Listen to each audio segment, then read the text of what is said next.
Kitab Keluaran memberitahukan bagaimana Allah menyelamatkan umatnya, bangsa Israel, dari para penindas-penindas mereka. Ia mengutus Musa untuk membebaskan bangsa Israel. Musa dan bangsa Israel harus berjalan dalam kronos selama 40 tahun di padang gurun. Sangat menyedihkan. Sebagian dari orang Israel tidak dapat melihat kairos dari Tuhan.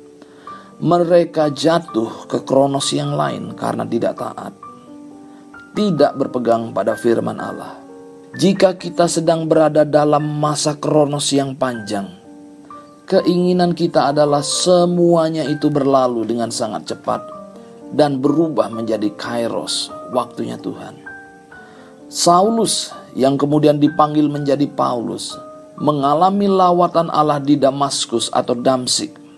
Ketika Allah menyatakan diri kepada Saulus, dia mengalami percakapan yang dramatis dan luar biasa. Sebuah waktu kairos.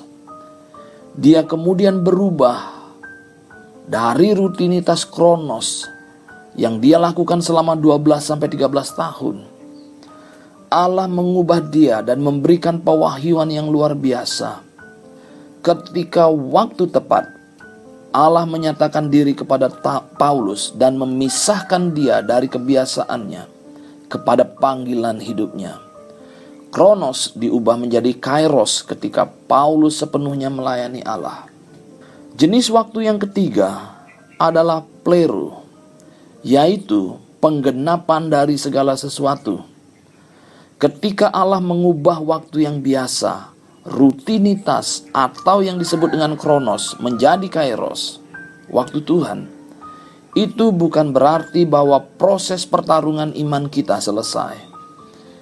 Itu berarti bahwa kita sedang bergerak kepada musim strategis di mana kesempatan yang diberikan Allah itu sangat luar biasa.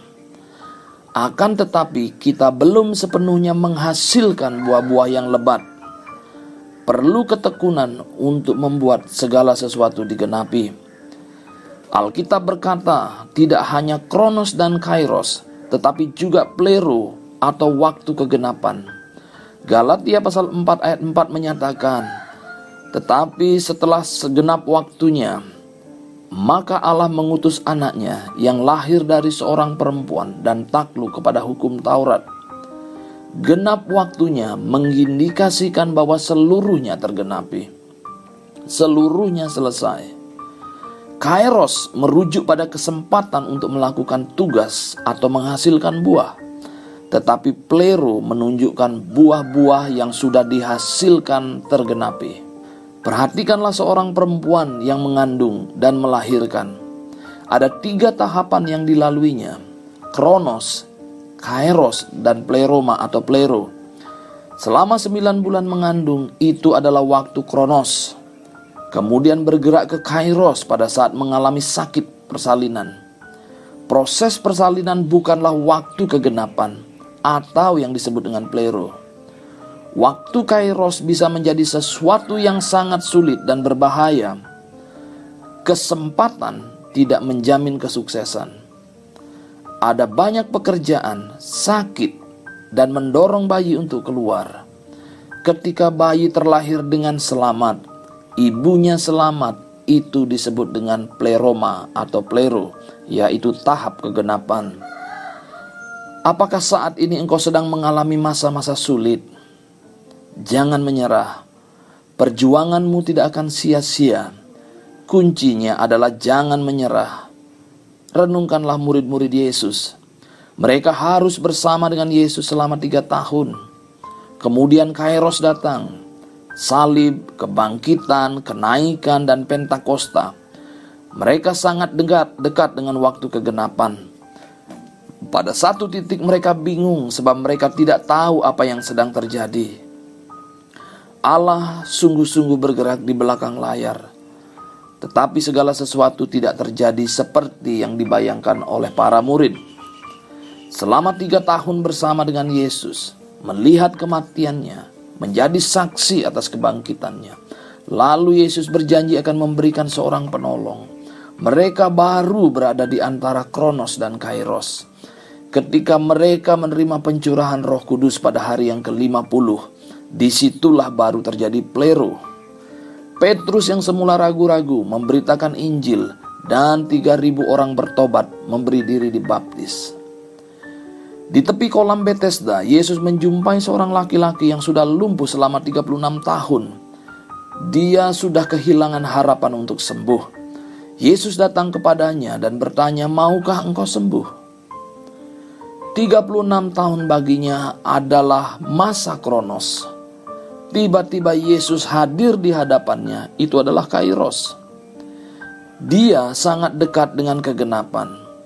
Ketika ia dijamah dan disembuhkan sempurna oleh Yesus, itu adalah plero. Ketika Allah membawa perubahan di dalam diri kita, kita harus siap untuk bergerak bersama dengan Dia. Allah ingin membawa perubahan ilahi di dalam diri kita, di dalam gereja kita, di dalam komunitas kita, di dalam bangsa kita. Ketika Allah berkata, "Ini waktunya," maka engkau harus berpegangan pada tangan yang kuat, tangan yang berkuasa, tangan yang penuh kuasa itu. Sebab Dia mau dan Dia dapat mengubah hidupmu. Kita harus memahami bahwa Kronos atau masa-masa sulit bukanlah kegagalan, tetapi musim pelatihan dan persiapan bagi kita untuk memasuki Kairos dan memasuki pleronya Tuhan. Ketika Allah berkata ini waktunya berganti, kita harus siap bergerak bersamanya. Mungkin Dia akan menggoncangkan zona nyamanmu, memaksa engkau keluar supaya engkau dapat melihat Kairos dan plero dari Allah kita. Dia akan menghancurkan aturan manusia yang menghalanginya bergerak. Pandemi corona adalah Kairos di mana Allah menggoncangkan semua struktur kehidupan yang sudah matang, yang sudah mapan. Mereka-mereka yang tidak siap akan seperti bangsa Israel ketika berada di padang gurun. Mereka bersungut-sungut, mereka mengeluh, mereka ingin kembali ke Mesir, mereka ingin kembali ke Kronos.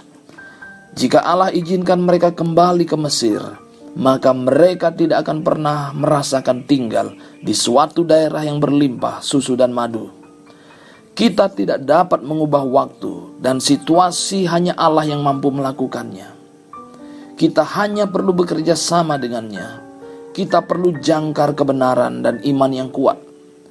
Plero tidak akan terjadi tanpa adanya Kairos. Kairos tidak akan pernah terjadi jika kita tidak setia dan tekun berjalan bersama dengan Tuhan pada masa Kronos. Apakah saat ini engkau sedang dalam musim Kronos atau Kairos? Engkau harus tetap setia kepada Allah, berjalan bersama dengan Allah, bertekun di dalam doa. Lakukan bagianmu, Allah akan melakukan bagiannya. Suatu saat pada waktunya Tuhan, pada Kairosnya Tuhan, kita akan melihat plero, yaitu kegenapan waktu, waktu kegenapan dari segala sesuatu. Kita akan terkagum melihat bagaimana Allah melakukan perkara-perkara dahsyat di dalam hidup kita. Jangan undur, jangan tawar hati. Allah tetap bekerja untuk mendatangkan kebaikan bagi orang-orang yang mengasihinya. Amin.